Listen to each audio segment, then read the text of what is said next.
नमस्कार दोस्तों, आज फिर आए अपन एक नई क्लास के साथ में।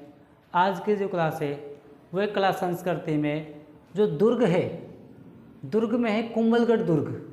कुंभलगढ़ दुर्ग की क्लास है। जी हाँ दोस्तों, अभी कुछ दिनों पहले ही आरपीएससी फर्स्ट ग्रेड का पेपर भी हुआ था, उसमें भी प्रश्न पूछा गया था दुर्गों से। हर एग्ज़ाम में दुर्ग से कोई ना कोई प्रश्न आता ही आता है, इसीलिए आज हम विस्तार से चर्चा करेंगे कुंभलगढ़ दुर्ग के ऊपर। हाँ दोस्तों, कुंभलगढ़ दुर्ग।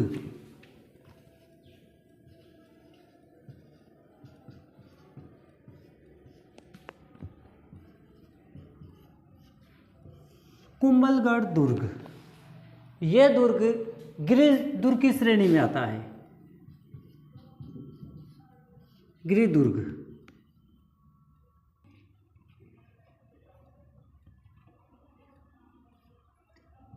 गिरि दुर्ग की श्रेणी में आता है।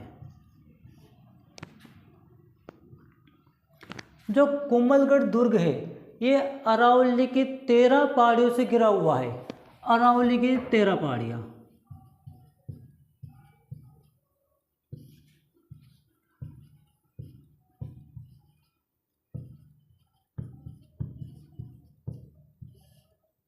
अरावली की 13 पहाड़ियों से घिरा हुआ है। कुंभलगढ़ दुर्ग जो बना हुआ है ये अरावली की जो गंधमादन पर्वत की चोटी है उसके ऊपर बना हुआ है। हाँ दोस्तों, जो बहुत इंपॉर्टेंट है, अरावली की गंधमादन पर्वत चोटी पर, गंधमादन पर्वत चोटी पर बना हुआ है जो कुंभलगढ़ दुर्ग है। यह लिविंग पोर्ट भी है। लिविंग पोर्ट, हाँ दोस्तों, लिविंग पोर्ट अभी फिलहाल ही 2025 में आरपीएससी फर्स्ट ग्रेड में प्रश्न पूछा गया था लिविंग पोर्ट का, जिसमें आंसर माना है कुंभलगढ़। यह लिविंग पोर्ट की श्रेणी में आता है। लिविंग पोर्ट, लिविंग पोर्ट, लिविंग पोर्ट दुर्ग है। यह भी फिलहाल ही पूछा गया है अभी कुछ दिनों पहले आरपीएससी फर्स्ट ग्रेड में।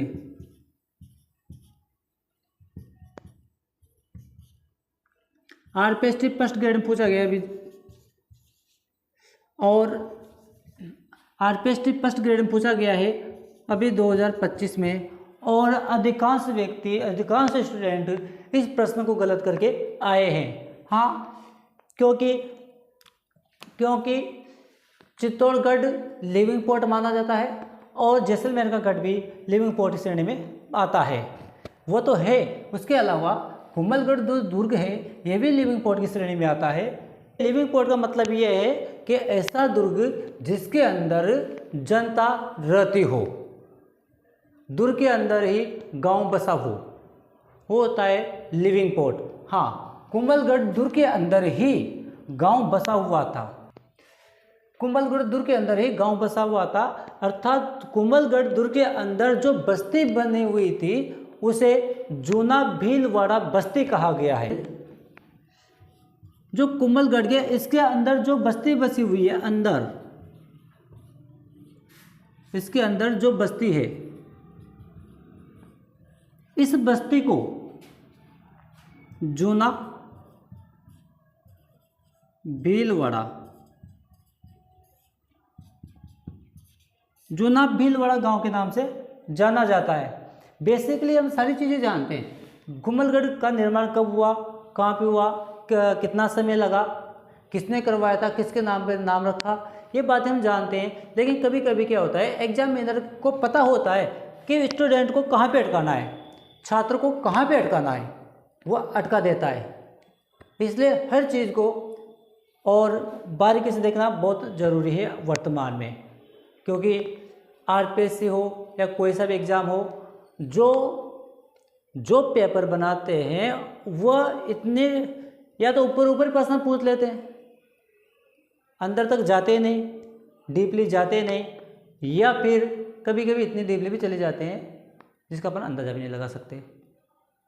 हमें देखने में यह पता है कि हाँ, हमें कुंभलगढ़ के बारे में सारी जानकारी हमें पता है कि कुंभलगढ़ को जानते हैं अपन, बहुत अच्छे पढ़ रखा है, लेकिन कभी कभी होता क्या है, जिसे हम अच्छे से जानते हैं वह क्वेश्चन अपना गलत भी हो जाता है। तो दोस्तों ऐसी गलती अपने को नहीं करनी, हमें रटना नहीं है, हमें सीखना है, हमें जानना है, हमें सीखना है, हमें जानना है।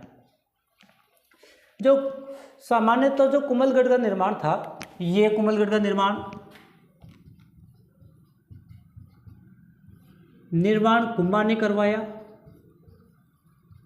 सभी जानते हैं। कुंभा ने ही अपनी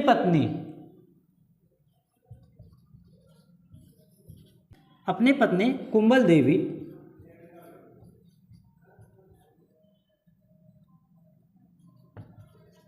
कुंभल देवी के नाम पर इस दुर्ग का नाम रखा कुंभलगढ़। इसका निर्माण हुआ था, वह निर्माण कार्य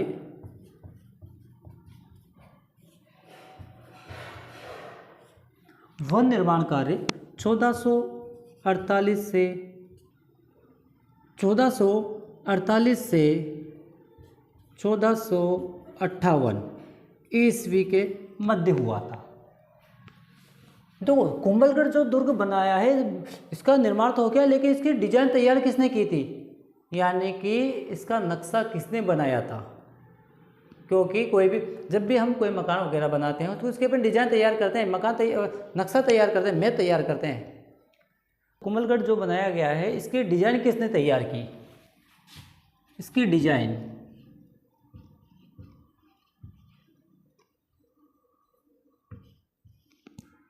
डिजाइन की थी एक गुजरात का था,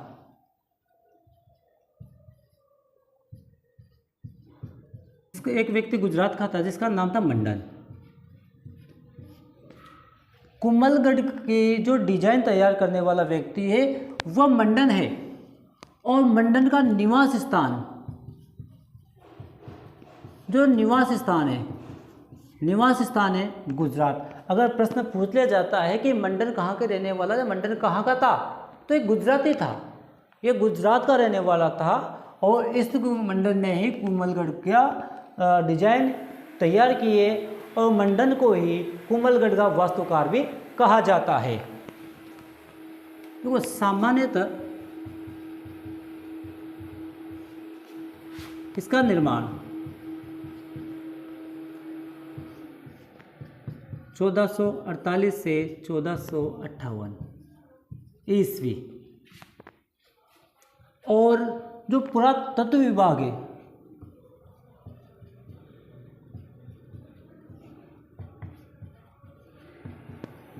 पुरातत्व विभाग के अनुसार कुंभलगढ़ का जो निर्माण है,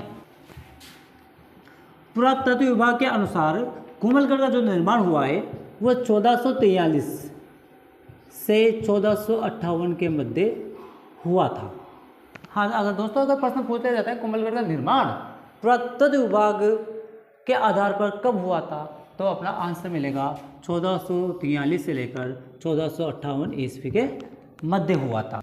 कुंभलगढ़ के अंदर ही जो राणा सांगा का बचपन भी यहीं गुजरा। हाँ, राणा सांगा बचपन यहीं गुजरा, और इसी गढ़ के अंदर जो पन्नाधाई भी उदय सिंह को लेकर यहीं आए। उदय सिंह को लेकर यहीं आई थी, अर्थात तो उदय सिंह के प्राण कुंभलगढ़ के अंदर बचे हैं, और कुंभलगढ़ में ही महाराणा प्रताप का जन्म भी हुआ था। जो कुंभलगढ़ है, इस कुंभलगढ़ को मेवाड़ की शरण स्थली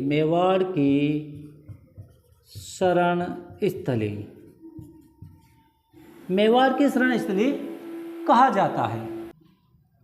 यह मेवाड़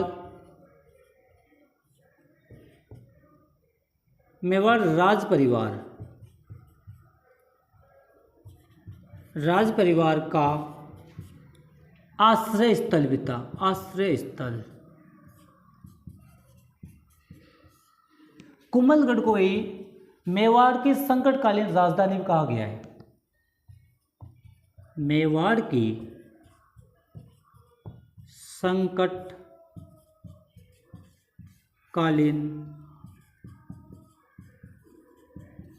राजधानी भी कुंभलगढ़ को ही कहा गया है।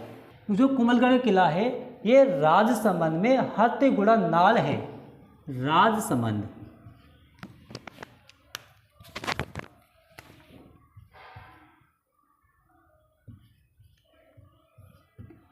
राजसमंद में हाथीगुड़ा नाल।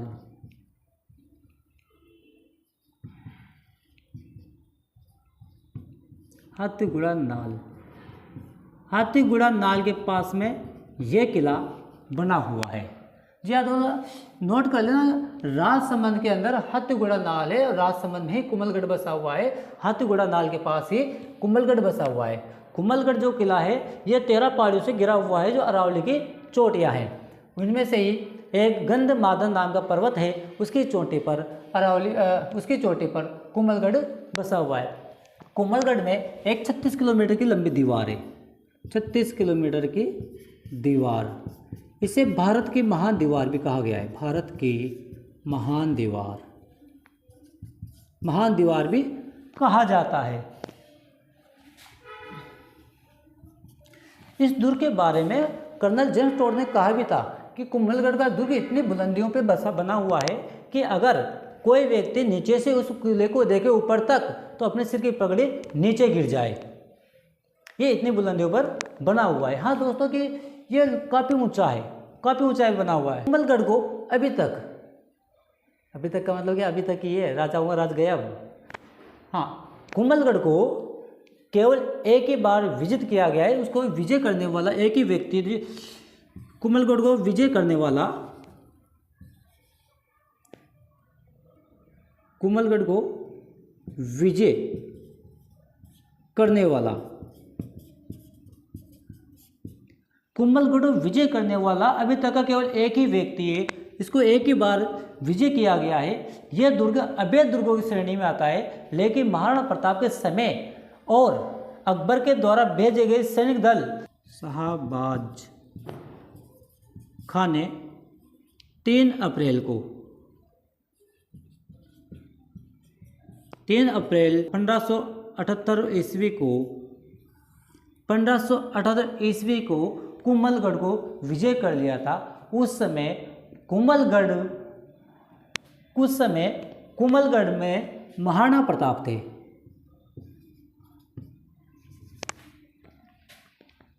उस समय यहाँ पे थे महाराणा प्रताप।